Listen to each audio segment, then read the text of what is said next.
2/3 of the 1 million views we have had on YouTube have been about videos regarding products from Wish. And so, what am I going to be doing today? Well, I quite like it when you guys watch my videos because that means I get a little bit of money. And so, therefore, I'm going to be following on with that trend.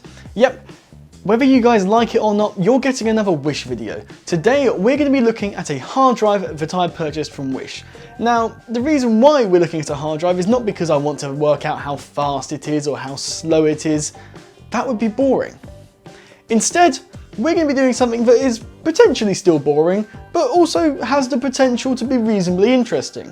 We're going to be taking the Wish hard drive, seeing what data I can find on it, if any, because you never know. There might be no data on it whatsoever, or perhaps we'll have a treasure trove. Oh, we have Chinese Plants vs Zombies.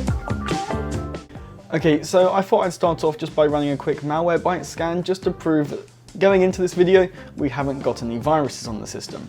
And now, I'm not exactly going to say that by the end of it we will, because who knows, it's a complete mystery, so you guys are going to have to wait until the end of the video to find out if we actually do end up with any viruses after putting this hard drive in and potentially finding anything on it. But for now, Malwarebytes is suggesting that we have no viruses on this system, which is a nice good start. But that might all be about to change because, well, time to open up the hard drive. And so here it comes out of the anti-static packaging. And in it goes to my external dock. Okay, and powering it on. So instantly we're getting already Windows is recognizing it based on that sound I just heard. Okay, so and it's saying we've got a problem with the drive titled Windows XP. Oh, that's it. Okay, so this is interesting. This drive appears to have quite a few partitions on it already, most of which appear to be empty. Now we can go ahead and ignore this drive because obviously that's my local drive, that's what we've got Windows installed on, so all of this has been untouched. And yeah, we can get rid of all of those because we don't care about those notifications. When you buy a hard drive, typically they're going to come formatted, right? So my plan was to use the EaseUS sort of data recovery software, which is, it's commercially available software, it's nothing particularly special. It's not going to be sort of recovering data that was lost in a fire. However, it does the job for sort of easy sort of data recovery tasks. But it doesn't look like we're going to need to use that here because, well, potentially on disk H and disk I, but it looks like we've already got some data and they haven't bothered wiping this drive at all. So let's take a look at what they've left for us. Okay, right, so here we go. This is already a good start. We've got Pop. Is it Pop Music? Okay, no, it's it looks like Photoshop files. Okay, this is interesting. So, okay, we have a lot of Photoshop files here. So, okay, so this is like PNG files here. So it looks like this might have belonged to some sort of weird Chinese business before, well, they recycled it or however it ended up on Wish, and it's opening incredibly slowly. But it looks like we've got some sort of template for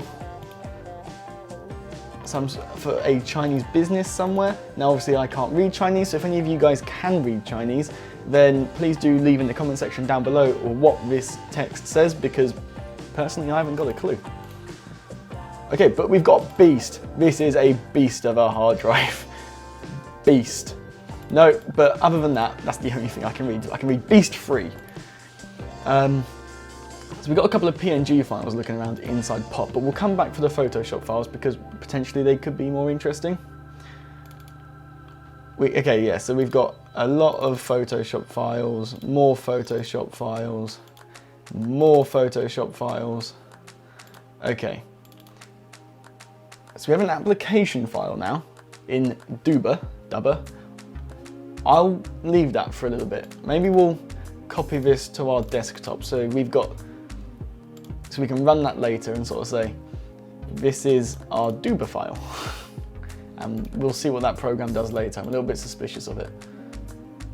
Okay, so now we've got another we've got a bunch of fonts. Okay, so this is interesting. See, I wasn't expecting this. This is actually, guys, I think this is really interesting because I was expecting... We've got Plants vs Zombies. Right, I'm opening that now. Let's see. Plants vs Zombies. Is it going to run?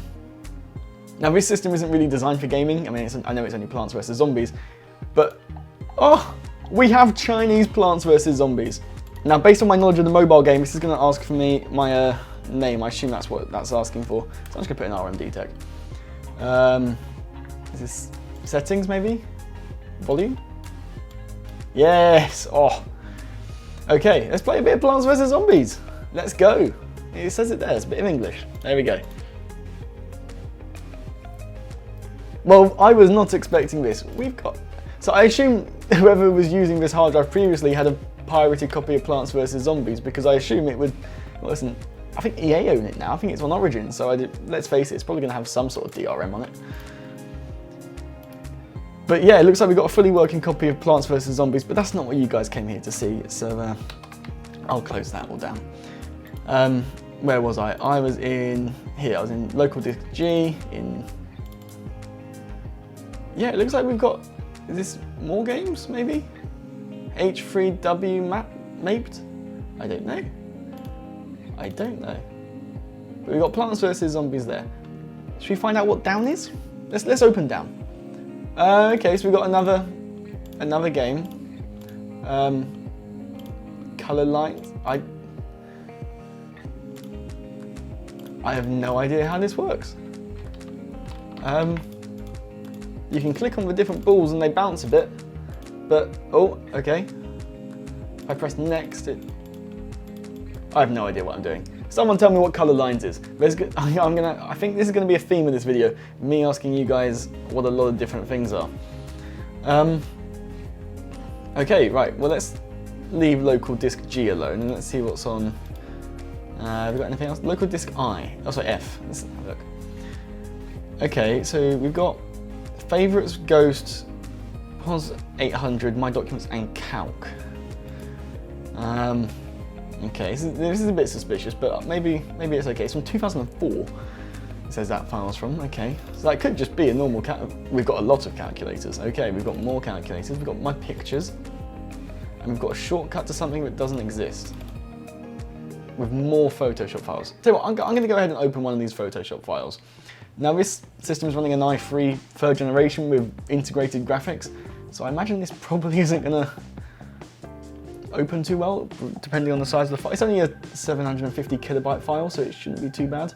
But fingers crossed, we might have something interesting in here. And it looks like it is just a Photoshop file for our previous... Go away, please. It's just a Photoshop file for our previous PNGs that we were looking at. Well, that is not as exciting as I was hoping it would be. But yeah, I should have got a faster system for this. But oh well. So we can't look at my pictures. We'll look at calculator later. Let's have a look in POS.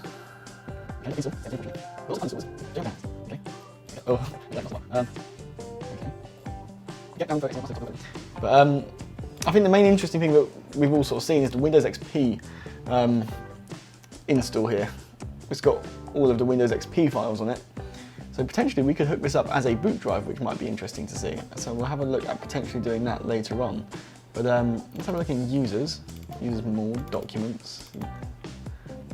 Okay, so we've got an email address. lieb.xx@gome.com.cn. Okay, so that's definitely China. Oh, interesting. Okay, so we've got call record, which is empty. Chat history, which is also empty. But guys, you know, as I said, I think the most interesting thing for us to do at this point is probably plug the hard drive in as the boot drive and see if we can actually boot off of it. Because for all we know, we might be able to boot into just actual Windows XP and just use this system exactly how they would have done when they were running this hard drive as their boot drive. Okay, so obviously the first thing we're going to want to do is take out our hard drive from our external enclosure. Just pop that down over there, and then I have the PC the wrong way around for this, so if I just go ahead and there's the little, here we go. We can do the world's probably least secure hard drive swap. Okay, so I'm assuming, yep, okay, that comes out sort of like that. I know we haven't got the guide rails anymore because I didn't bother taking them off of the old hard drive, but we'll just sort of, it's only temporary, so we'll just sort of slot that in there like that. And that's probably job done good enough for me-ish. And that just leaves us with the moment of truth to power it back up. And, okay. But the real question is do we get a display output? We are getting an error. We're getting no boot disk found. So let's see if I can do some troubleshooting and get back to you. We have a Windows display out, oh, okay. Interesting. Okay, so if I select DOS at the boot menu, rather than just selecting Windows XP Professional, we get given this menu. And I can't read anything other than the occasional English. So we've got DOS, we've got Ghost, we've got Windows, we've got NTFS, can't read anything on that one. Ghost 8.3, and again can't read anything on that one. And then we've got GDisk Manager. We've also got an email down at the bottom, args2@163.com. This is very peculiar. Okay, so this is literally just a partition manager. Okay, that literally brings us into Windows Partition Manager, which is not what we're looking to do. So can I escape, please? How about we reboot and head back to that DOS? Yeah, DOS menu. Because that was fun. I liked having a look at that. Okay, but I still can't read it. Well, we have got Windows 2000 up in the top title bar there, which is interesting. I can't read anything. Well, we can either guess 1, 2, or 3. 3 is probably exit. Let's guess number 1. Okay, no, let's not guess number 1. Let's guess number 2. Okay, yeah, no, I don't, this is not, oh, I've gone back too far. I've gone back too far. Okay, we've tested out Windows XP, which doesn't seem to be booting. We've tested out DOS. Let's have a look at DOS boot tools. And that just brings us back here. Okay, well, I'm not sure how much more progress we're going to make going down this path until I just keep trying random things and Windows XP just keeps crashing every single time. And here it is, the crash screen. There you go. But to be honest with you guys, I think that probably leaves us on a fairly good note. It looks like there's some really weird things installed on this computer and stuff that I'd probably want to have a look at in some more detail off camera. But if you guys are interested in seeing that, then potentially leave that in the comment section down below, and perhaps we can do a live stream looking more in depth at this computer, and perhaps I might be able to find someone who can actually help me translate some of this, because I'm not going to be learning how to read any of this anytime soon, so perhaps we can find someone that already can. But if you guys did enjoy this video and want to see more content like this, then please do be sure to hit like and leave a comment down below, because if you guys enjoy this content, then perhaps we could do more videos where we have a look at which hard drives and see what sort of data we can recover off of them. Perhaps maybe sort of do more in depth, and you know, the more I do this sort of content, the better and more refined it will become, and it will become less blabby, as I know I tend to sort of gibber on a bit, and as I'm doing right now. But guys, I'm going to sort of cut to the chase here. Thank you all very much for watching the video. Thank you for the 1 million views that we were able to achieve last week, and I just want to thank you all from the bottom of my heart for watching my content. So thank you all for watching again, and I will see you in the next video.